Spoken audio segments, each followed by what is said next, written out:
for all the stuff we've said about James Harden over the years and his playoff performances and him choking and all that, we got to give him credit for today. Mm-hmm. There's a lot of performances we got to give him credit for, to be honest with you. But today, 28 points, 8 assists with Kawhi Leonard out. Clippers win in a blowout against a team that probably may be favored against them. Who knows? Me personally, I said they would win. But credit to James Harden, first and foremost, man. He, like I said, he gets a lot of shit for his playoff performances. He definitely stepped up today. Now, granted, home teams so far in game ones, we're going 8-0. Watching that Clipper game, that fucking arena was rocking, which is interesting because the Clippers, for most of our lives, were not a team anybody paid much attention to up until the Blake Griffin, Chris Paul thing. You started to see them start to gain fans. But before that, it was kind of nothing there. It was all Lakers. So now to see this game and see that arena the way it was is incredible enough. But it all goes back to James Harden for me. No, yeah, he really a battle of controlling pace of game, right? Mm-hmm. And they won that battle today, specifically, thanks to him. Not just the 28-8, Kenny, but one turnover. Yeah. Something that, has, typically high usage guys get a lot of turnovers. James Harden is no exception to that. But just one TO against the Dallas defense that is very well coached. They led the entire game. Dallas never held the lead in this game. And it was just super interesting watching Harden trying to pick out who he was trying to isolate against. Mm-hmm. The threes were falling early, was able to get to the free throw line 6 times. Obviously, we know who he is from the free throw line. Mm-hmm. But I want to say the biggest surprise to me this game was the center battle. Mm-hmm. And how one-sided it was. Oh, yeah. But not in the way I would have thought. I would have thought Gafford and Lively would have been able to hold up against Zubac, but man, just it felt like they were undersized against Zubac and mm-hmm. really had no answer for him. Like they couldn't contain the drive and grab the offensive rebound. Zubac had 4 boards and he had 20 and 15, but just plus 15 for the game. Literally, that was like, I was like, oh my goodness. As soon as he's in the game, like he would single-handedly shut down their runs along with James Harden. Mm-hmm. James Harden gave them the lead, him and Zubac did. And then in the second half, Zubac, Harden, and Paul George definitely helped put that away. But that's what we talk about when it comes to playoffs. And we've been saying it all year. It's not necessarily the stars that'll get you these mm-hmm. wins. It's the role players at times. And 20 and 15 from Zubac, it sounds kind of crazy to be honest with you, but he's capable of that. Different guys have different roles, and you're not going to look for him. I think that was his playoff career high, 20 points. But that's what it takes to win playoff games and playoff series. And so the Mavs are going to have to figure that out. Luka also, him and Kyrie ended up turning it around in the second half, but they weren't characteristically themselves for most of the game. And then they ended up falling into that hole, and the crowd got involved. And obviously, Zubac was doing what he was doing. And then Paul George, I have to also give credit. But going back to James Harden, it just felt like watching Houston Rockets James Harden. And that's exactly what the Clippers are going to need if Kawhi's going to be out. Now, Kawhi's not going to be out long from what they said. But I feel like once Kawhi comes back, it's going to be a little tough for the Mavs if they don't figure some stuff out, obviously. Yeah, and it's pretty interesting just watching from this perspective. Obviously, with no Kawhi, how the defense really matched up because that's one less guy you can throw at Luka. And they were containing him, like you said, for most of the first half. He got going in the third and the fourth quarter. So did Kyrie. Mm-hmm. But watching the Mavs try to scheme and try to get looks. While it was like a chess match from both coaches, mm-hmm. like Lou and Kidd, like this is like basketball chess for real, like the whole game, because there were so many little adjustments thrown in, whether Dallas started throwing 2 on the ball and etc. But it's containing them without Kawhi was special, and on the offensive end, it felt like everybody kind of like these are players who are typically used to. By these players, I mean obviously James Harden and Paul George. They're used to being one up on the pedestal. Yeah. So it's a benefit to have these kind of players in playoff games when somebody else is missing, because we've seen Harden be the guy. Obviously he's not there anymore, with Kawhi there, but step back up to it. Paul George step back up to it. Russell Westbrook off the bench. Like guys who just want to tier up and above to, make their impact felt, because they've been used to making their impact felt their whole career, especially in the playoffs. Something that I did not think that I'll just say, like, I kind of overlooked. And Westbrook definitely deserves a lot of credit as well. Just really embracing being the role player, but not just that, really just the execution, being able to run those inverted pick and rolls with James Harden, or whether it's not necessarily inverted if it's James Harden, but run those pick and rolls with James Harden and with Paul George, and to be a lob threat on those backdoor cuts and from the dunker spot. That was one of the plays actually where the building erupted, and I was like, what the hell's going on here? Yeah.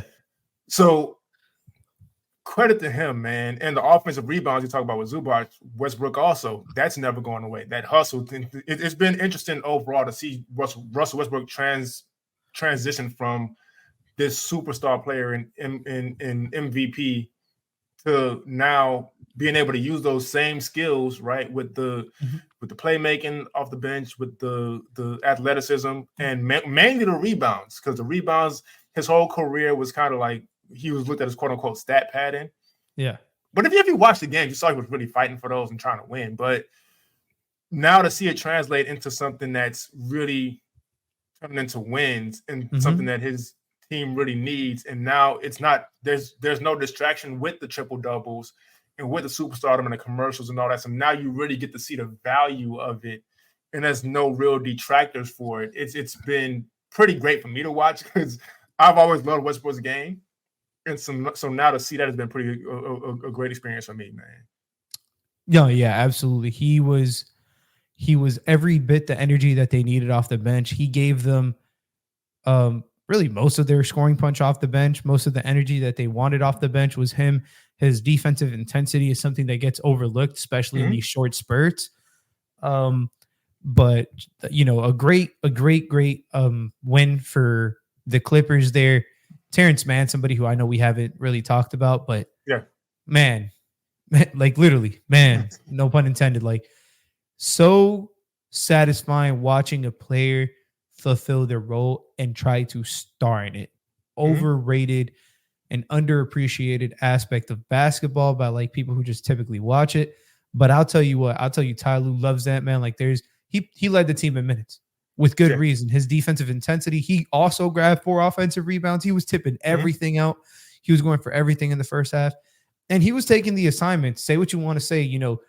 Luka and Kyrie combined for 64 points. That's Luka and Kyrie.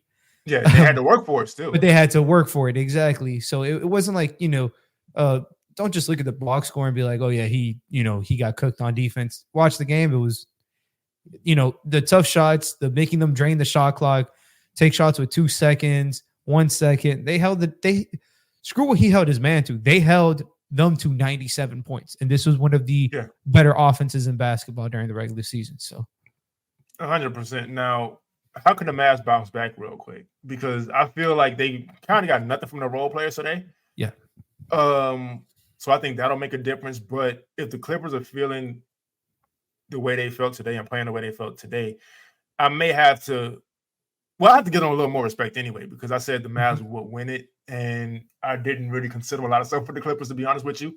But what do the Mavs have to do to bounce back? You hit it right on the head, man. They need the role players to be better.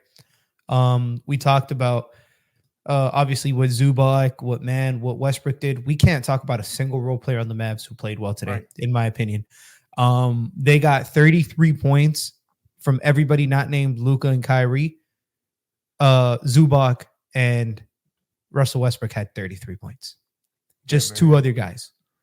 Like, that flips the whole game around. They need Derek Lively to be better. They need Daniel Gafford to be better. There's no other way to put it. Maxi Kleber, I thought he played a good game, even though he shot kind of bad. But defensively, it's a different look they're not always in drop when he's out there. So and I think that's what you want to execute against the Clippers. I don't think you want to give Paul George and James Harden, space off of pick and rolls. I don't think that's a winning formula against them. So I do think the switch heaviness that Kleber provides is something that is worth monitoring with him at the 5, especially if he can knock down shots and play Zubac off the floor. And then I really think you're playing to Dallas' strengths, but they need better shooting. They need realistically just everybody to be just a tad bit better. They shot 10 for 33 today. I'm not blaming it all on 3-point shooting, but 7 of those 10 3-pointers were just Luka and Kyrie. They need to be better on their catch and shoot looks. Tim Hardaway needs to be more assertive in the minutes he's on the floor. Jeff Green didn't play bad to me either, but just they need a little bit more intensity. Wait, I'm sorry, not Jeff Green. Josh Green, sorry. A lot of names going through my head, but yeah, Josh Green was I thought he played well. He gave him some energy in the third quarter. He got to the line, got to stop. Little things to try to impact the game. It's just they need to do it more as a team, and I'm curious to see how long they will stick with Derrick Jones Jr. in the starting lineup. Yeah, because he made a huge difference for him in the regular season, but he didn't tonight. But overall, they're going to have to figure something out because Clippers look real good, and Kawhi is coming back soon. So they're going to have to figure something out fast.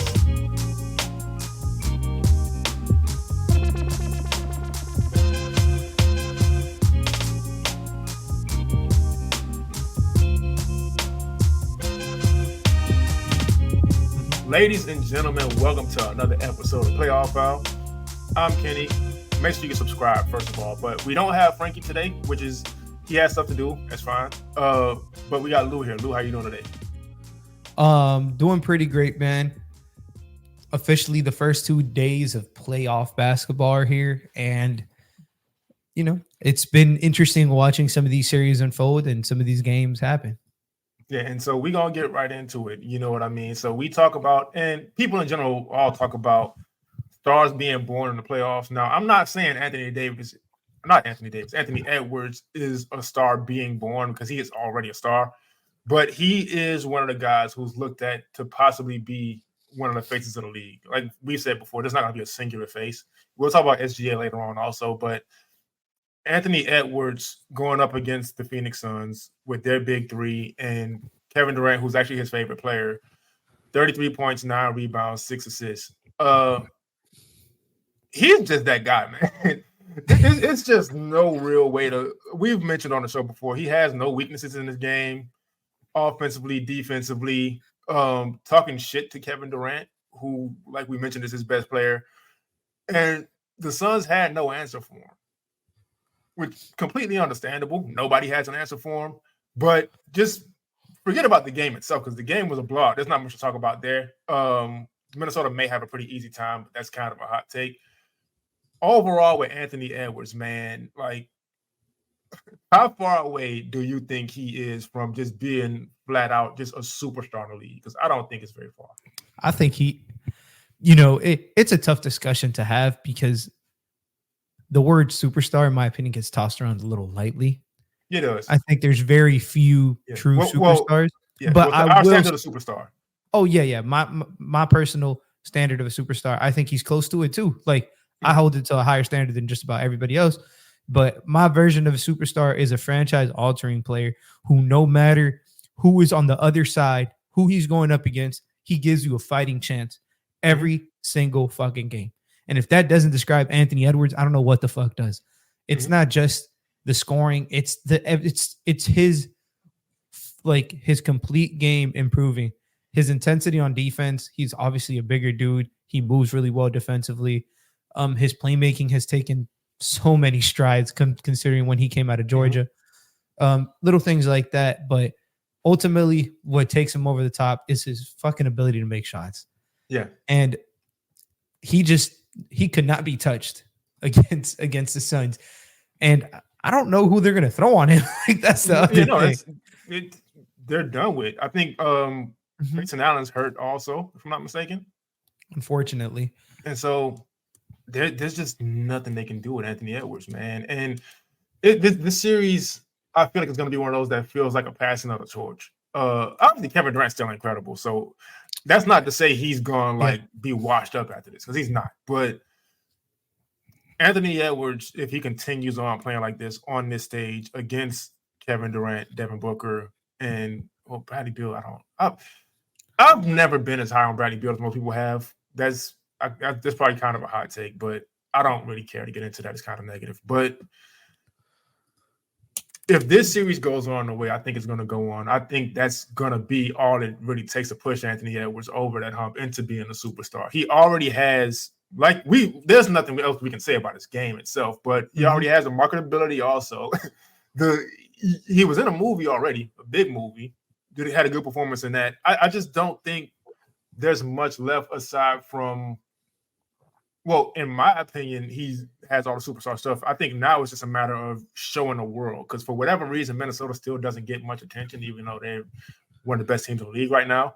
But him showing the rest of the world in these playoffs, I think they may get the Suns out of here in like 5, and then he has another series after that. And whenever he gets eliminated, it's going to be metaphorically, in a sense, standing ovation. I'll go that far to say that. To where, like, no matter what, he's here now. Yeah, and it's crazy. It's just one game. I understand why people feel that, because I'll be honest, I thought the Suns were going to win the series. I don't know if I feel the same. Yeah, man, they got the names. You know what I mean? They got the names. I just great players also, but yeah, man, Minnesota felt like they were. They just more of a team. They play more together. They had more contributions from like their ancillary piece. Not that Rudy Gobert is ancillary, but like the Nickeil Alexander-Walkers, Naz Reid played a good game. But my concern for this series was, is Gobert going to get played off the floor again? Not because I think he deserves to be played off the floor, but the Suns were going to attack him in the mid-range, and Minnesota had an answer for that. And Gobert said, that's fine. I don't need to get stats to be impactful in terms of defensive stats. My presence is good enough, and so is my rebounding, and just absolutely dominated from that standpoint, along with Anthony Edwards. Like, come on. Yeah. And that, like, yeah. No. Like, I understand why you feel the way you feel. Like, they might pack them up quick because, I don't know, the Suns team might be missing a little bit of I hate using the word, but like a little bit of an edge to them. Yeah. I don't know how much fight they have, essentially, is what I'm trying to get at. Yeah. They showed no fight. Not an ounce of fight. And so the reason, because I don't want to just like throw a take out there and then not have, because I'm not the hot take guy, but the reason I feel like it's going to be a fairly easy series for the Timberwolves is because, yes, the Suns have these otherworldly scorers, right? And I don't want to overuse the depth thing, because that is a thing, but it's kind of like, whatever. But the Timberwolves just have so many bodies to throw at these guys, whether it's Anthony Edwards, whether it's Jaden McDaniels, whether it's Nickeil Alexander-Walker. And then you have Rudy Gobert on the back line. And so it's and again, the three Suns players, Kevin Durant, Bradley Beal, Devin Booker, they are incredible players. They're also jump shot dependent. And no matter who you are, you kind of need to get into rhythm for that. And I didn't even mention Naz Reid either, but they have so many, the Wolves have so many defenders to make it tough to get into a rhythm for those guys. It's just, I just don't see this being a good series for the Suns, basically. I was looking for a better word. Suns, I just don't feel like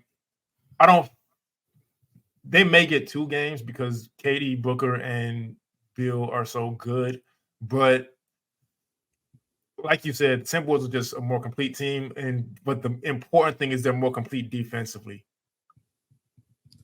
Yeah, they just, like you said, they have players who have been in these roles, and they're starting. They have a system basically, and it's work.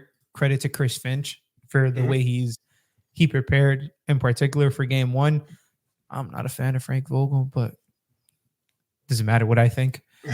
But it is what it is. They came prepared. And it wasn't like, what's crazy? I would have thought the edge of the series realistically would have gone to like being able to have a point guard and Mike Conley being that guy. Mike Conley didn't play good.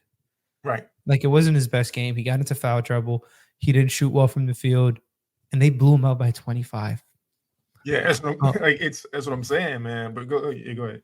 No. Yeah, like exactly like you said. Like they blew him out by 25. Mike Conley didn't have a good game. I was expecting that to be a difference maker for a game or two, and it was like Mike Conley's probably one of his worst games of the season in terms of just like the foul trouble, the efficiency shooting, and it did not matter. It literally was irrelevant.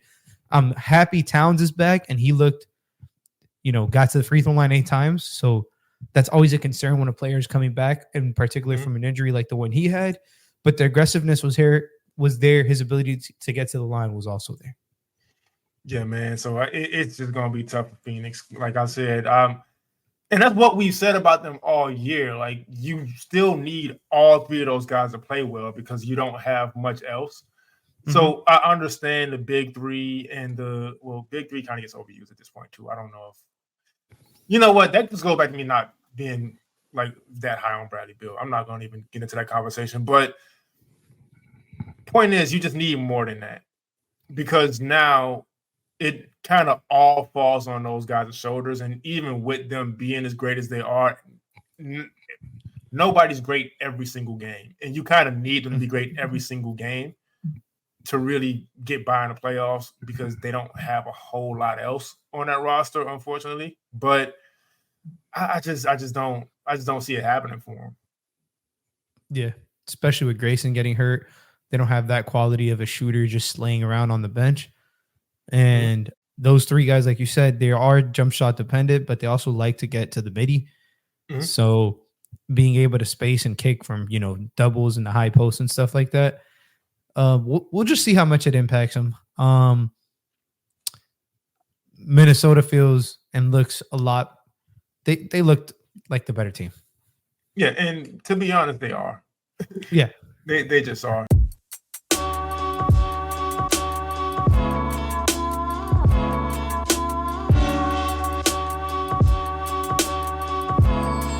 The Denver Nuggets.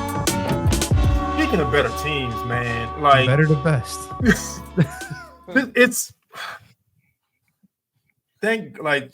And look, we're Miami Heat fans. We got our own problems right now, but I'm so happy I don't have to root for a team in the Western Conference, because it's just like, what's the point? The Lakers looked like they had some life, man, and then the Nuggets things just start clicking. Watching the Denver Nuggets is like watching a Mayweather fight sometimes. And I think you know exactly what I mean by that, to where there's a feeling out process, and then it's like, all right, you know what? I know what's going on. Let me just get y'all out of here real quick. And I understand Nikola Jokic is the best player in the NBA, so it's easy to give him all the credit, but it's not just him, man. It's Mike Malone. I don't know if he has a coach of the year yet. I don't really pay attention to awards like that. We'll get into that some other episode. But I don't know if I've ever seen a sharper offense. I don't know what the numbers are, offensive rating and points, but I don't get into watching the game. I don't know if I've ever seen games, because just watching the past couple of years. I don't know if I've ever seen a sharper, more efficient offense. I think the answer is the closest offense I remember being like this is Golden State, 73-9 with, obviously everybody. I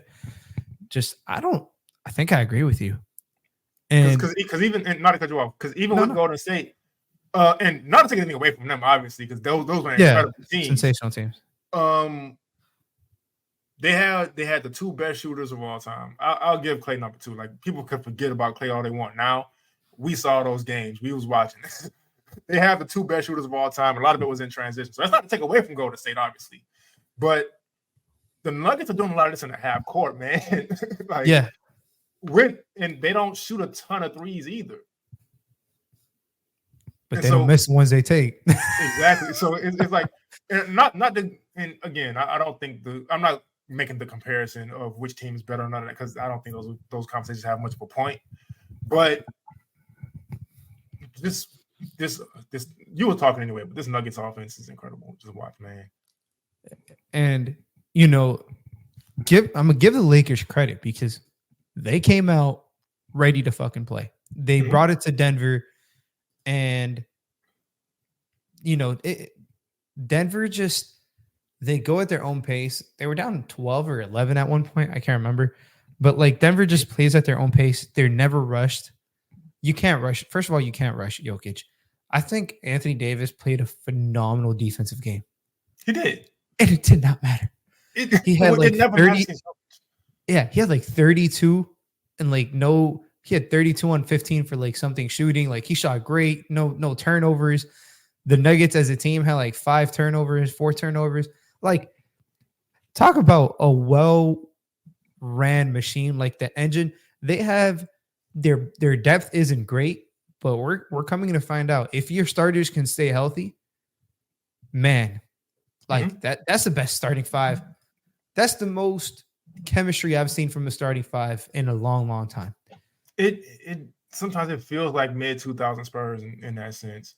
Yep. With the movement itself, but it's different because it's all coming from your center, first of all, and there's not much else we can say about Jokic that we haven't already throughout the year. But you got MPJ, one of the best shooters in the league. He doesn't get the credit for it, but one of the best shooters in the league.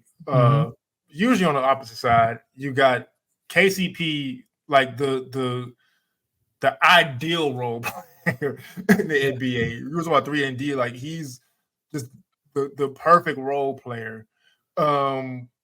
Jamal Murray didn't even stand out the way he usually does in playoff games. It didn't matter. Yeah. It's just this Nuggets team is just so unstoppable, man. I just don't see anybody getting in their way once again. Yeah, and obviously mentioning all those people and Aaron Gordon, literally, the best trade, one of the most underrated trades, in recent history, 100%. Because nobody talked about that trade when it happened. Like, let's be realistic, because he hadn't won anything, and people like to get labeled as losers when it's a team sport. Yeah. And Aaron Gordon is a prime example of that. Like the definition of he plays basketball the right way on both ends, whether you like it or not. Yeah, he's not the most skilled outside shooter. It doesn't matter. He's a bully. He's a bully, and he's a bully, and he's a bully. Like it doesn't matter. Like that's his game to see defensively. A heck of a job on LeBron James. And LeBron played himself a great first half, slowed down towards the end. A lot of it had to do with the physicality, somebody able to match that speed, just like the Nuggets had 4 turnovers, Kenny. One of them came from their starters. It's ridiculous. But like to the Aaron Gordon point, that's what we always talk about as far as a player being in the right situation. In Orlando, and I remember because Orlando, if you don't know, 3 hours away from Miami. So for whatever reason, a lot of the Heat games I would go to just coincidentally were against the Orlando Magic. And Aaron Gordon was in a completely different role down there. He did some handling, which it was fine, but it didn't really suit him. But now he's completely off the ball because you should be when you play with Nikola Jokic. And now you give Jokic this lob threat. And now Aaron Gordon's not just this guy who's in a dunk contest all the time. His jumping ability can actually be used for something valuable. And then also he becomes this defender he never was. He showed flashes that he possibly could be in Orlando sometimes. But it's difficult to be a great defender when you play for a team that's not playing for anything. Like I've said before, being a great defender is a thankless job. And if it's not leading to winning, it's very easy to kind of lose motivation for it. And so now he's out in Denver really just, and they have good defenders, but they're still not the strongest defensive team like in the league or anything. But him being the defensive anchor on that team in a sense, alongside KCP, I'm gonna give KCP some credit also, but that's the difference. He's a prime example. And like you mentioned, nobody was talking about that trade at the time because one, the Orlando Magic weren't winning, and two, he wasn't this player. So again, credit to him for adjusting his game, getting off the ball, making the sacrifices that needed to be made to play for a winning team and not just get all the individual accolades and letting the accolades for what he does within the team come. Yeah, and credit to Denver for scouting that out, finding a perfect fit, moving in on it, and credit to Mike Malone for making it work, man. Him and Jokic have done a great job. And they are a prime example of how you can make, because I don't want to say Gordon's a non-shooter, and obviously Jokic can't shoot. He operates mostly like in the sometimes high post to like the low post. Like, spacing can be had when two people are occupying the same space, as long as one of them is 7 feet and can pass the ball better than everybody else in the league, just about.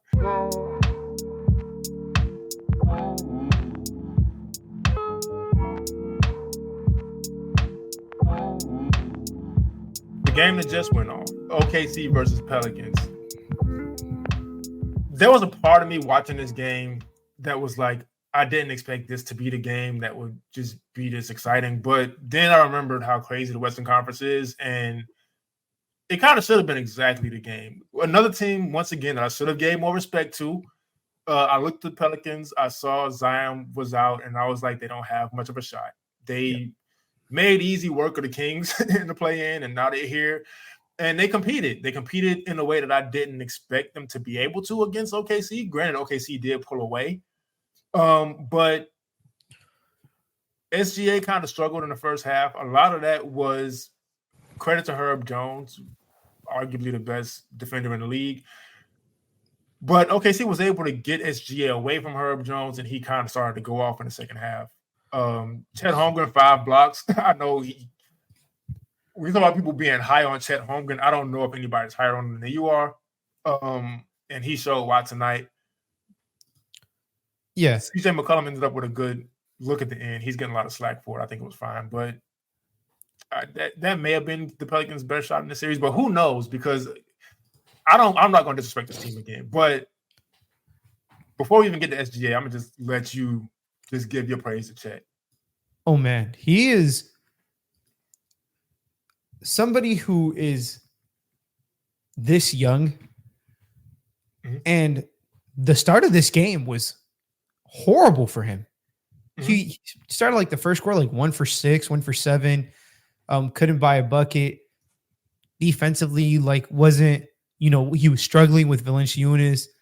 And then like his competitive edge, and this is something that stood out watching him even in college, his want to win, his want to beat the shit out of their opponent, like to win a game is so, you don't teach that. Right. There's no way you go into an NBA locker room and they teach you how to be competitive. Like that, it doesn't happen, man. Nobody can instill that into you. And he is as competitive as they come. Battled, started 1 for 7, made the next 5 of his 7 shots, big shots, nailed a big free throw. Just doing all the little things, obviously protecting the paint against Brandon Ingram on that, in the fourth quarter with that block, ridiculous block, just impacting the game in so many ways. Not a perfect game by any stretch, but a damn good first playoff game for somebody this is their first real season in the NBA. Yeah. And this, number one, is pretty interesting to me. I just kind of had to say, OKC is the youngest 1 seed of all time. So crazy. That's a crazy stat. But to the point of Chet, this game was a prime example of what was a big conversation for him coming into the draft his draft, because it's technically his second year in the league, but he's a rookie because he didn't play in his first. But the conversation with him was, could he handle and overcome the physicality of the NBA? And Jonas Valanciunas had a very good game, right? Yep. Being physical. Mm-hmm. But the thing to look at with players like Chet is, with his length and his skill, can he overcome the physicality? And he did. Again, like if you're just looking at the box score, it's not much that'll really stand out to you. But he's just the defense and the IQ, and we've mentioned this time and time again on this show. that's just not something that's normal for players that young. And so for him to be able to show it on the playoff stage was special, and to overcome I don't want to over exaggerate with how Jonas Valanciunas was kind of doing them in that game, but kind of pushing them around in a sense, and to have the composure and the confidence to fight through that and end up with the 5 blocks, which was paramount in this game, and to end up, I don't say leading them to the win, because there was a lot of other things from other players with OKC that ended up with the win, but playing that major of a part of it was pretty special to see. But I kind of want a little from you on the other guys, right? The Aaron Wigginses and Kenrich Williamses of the world, kind of making it difficult for the Pelicans in some sense defensively. Yeah. First of all, defensively, we got to start with Lou Dort. Oh, yeah. Just hounding BI, hounding whoever he was tasked with at the time. And first of all, there's no way that guy should have gone undrafted. But yeah, that's pretty crazy. That's crazy. I had him as like a top 25 grade. But anyways, just him, his physicality, his ability to use his physicality, and for the most part, he stays out of foul trouble. He's he impacts every single set because he makes you catch the ball one or two steps behind your desired location. And basketball is such a geometry game sometimes. It's such a pinpoint game that if you're used to catching this spot and running this action at 26 feet from the basket, and now you're running it at 28, 29, there, your spacing's off. It sounds asinine, but you're absolutely right though. But that's literally how it is. It's those little things that bother, not to mention his offensive rebounding. Kenrich Williams, one of my favorite role players in the league. They played him at the 5, surprisingly. Not the biggest fan of those 5 minutes today, but a cool thing with OKC is they didn't have to just stay with J-Dub. I mean, with Kenrich Williams, they went to J-Dub later, the other Jalen Williams, and he provided them some good backup minutes at the 5. Yeah. And he was able to provide a little more physicality on Valanciunas. But I got to talk. I left the guy for last because he, the shot CJ McCollum got up was as good of a look as he could have gotten up, considering how that possession played out. The way that possession played out the way it did was because of some rookie named Cason Wallace. Man. And we saw it draft night, but I know you scouted him, so I want you to really go into detail on Cason Wallace. Man, he was one of the guys I had circled for like a prayer. If he lands to Miami, like I was like, yeah, this kid is defensively special. Offensively, I think the shot was real. He's shooting lights out, but even in college, he was a good shooter. I didn't think this great of a shooter this early on, but it's just, it's showing who he can be. He got trusted. He actually led their bench with minutes as a rookie. So talk about the youth leading the way, doing all the little things. He's a very cerebral player. There was a run in the third quarter where the Pelicans actually took the lead, and they ran a side pick and roll with him and Kenrich, and he was able to hit a bounce pass, pocket pass right to Kenrich Williams. They got him got him back the lead, stopped the bleeding. Shit you don't see from a kid this young. And you really see his game blossoming. I think it's great for his career and his trajectory that he's playing next to SGA early on. But there's nothing more exciting than watching like the youth. Like this is the product we will have for the next whoever knows how long.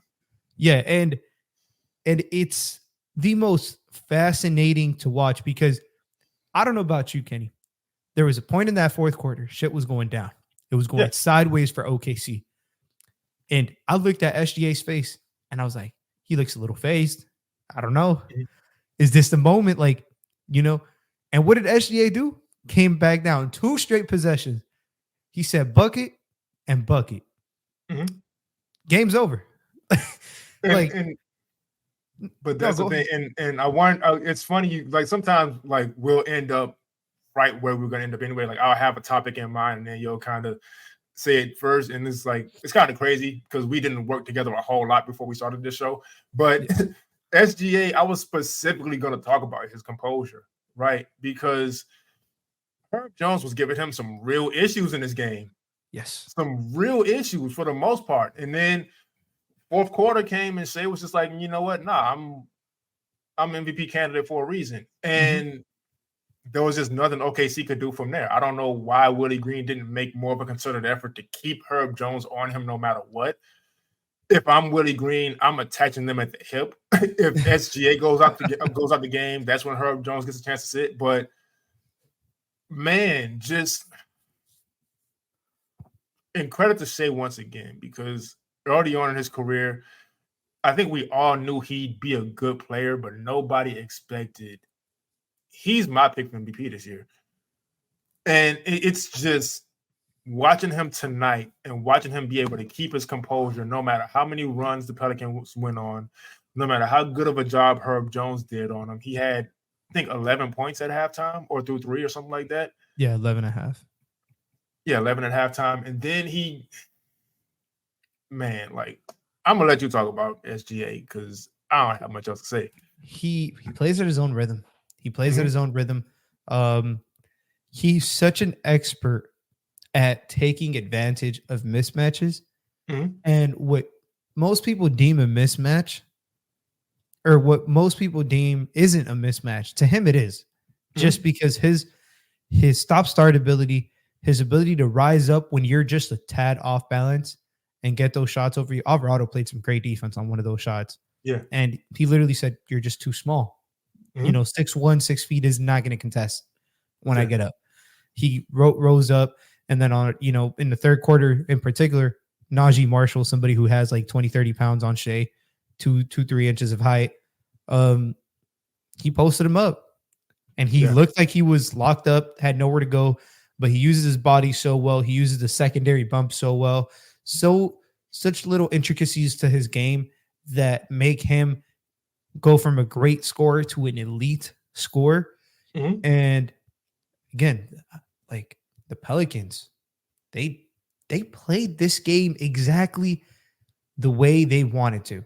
Yeah. It was a game in the mud. Without Zion, you have to win in the mud.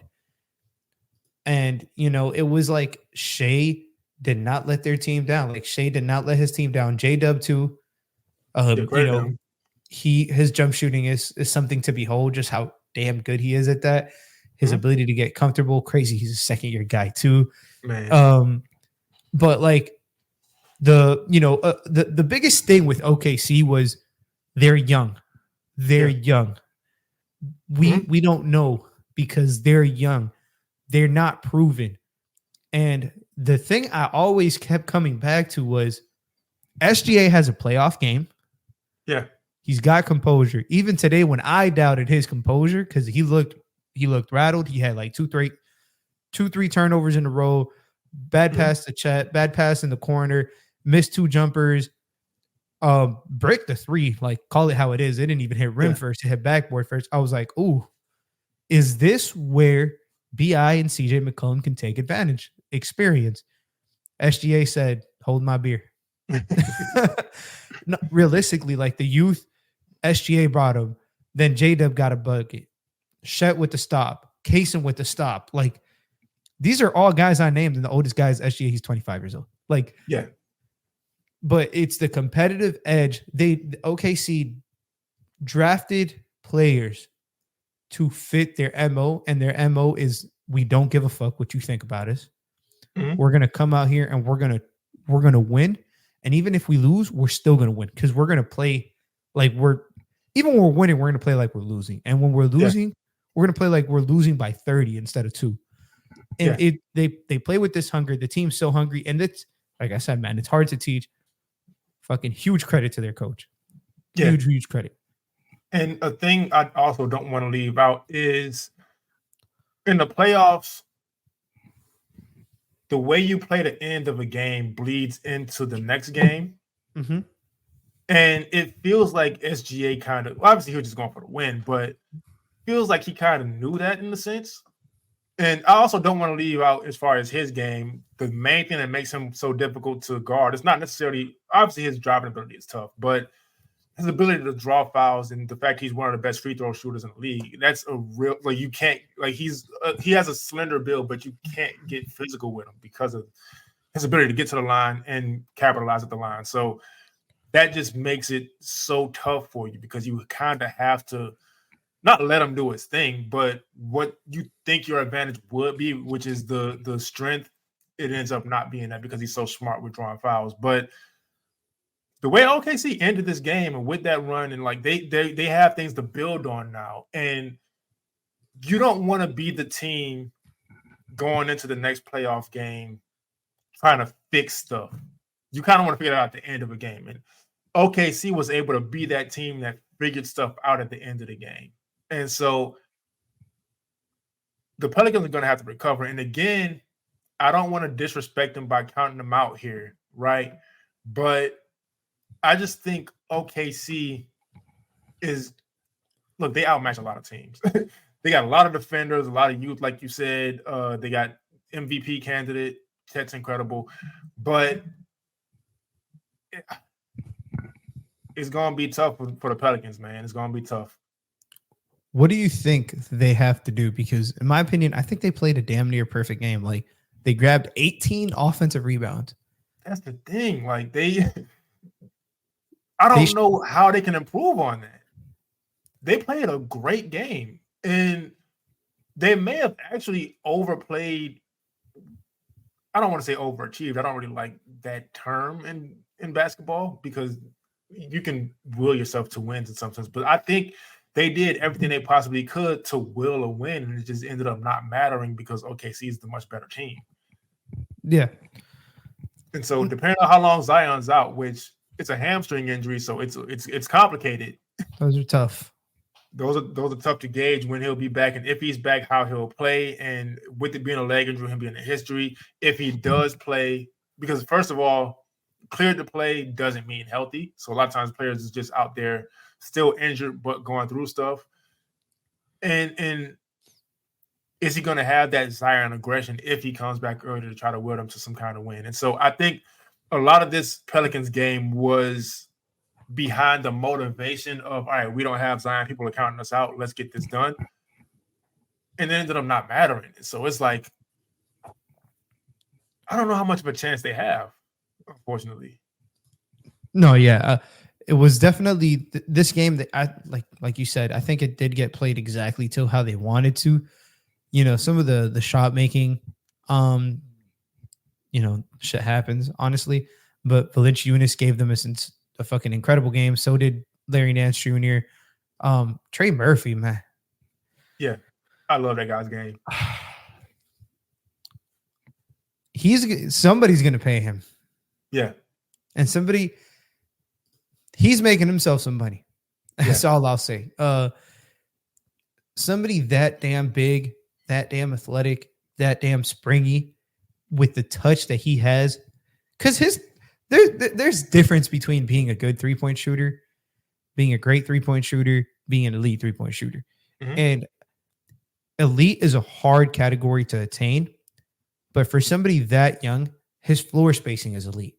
Yeah. Just his ability and his comfort to shoot them from 30 feet out off the catch does so much for this offense. Yeah.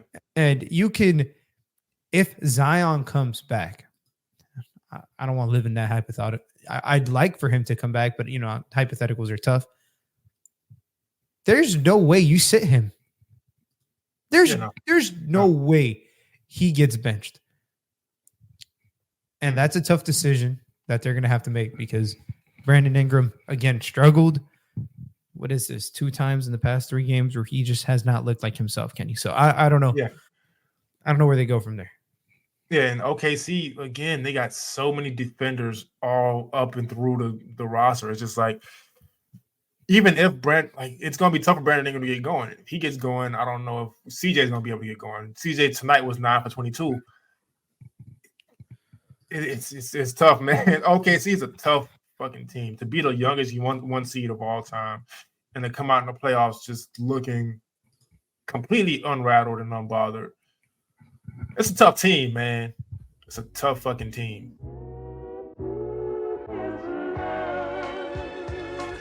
Thanks for tuning in to another episode of Playoff Out. I'm Kenny. You can follow my social media, KennySpenceNBA, if you choose to. I don't care if you do. Just make sure you subscribe to this show wherever you get podcasts. Lou, where could they find you? It's going to be at Saucy Takes with the Z at the end.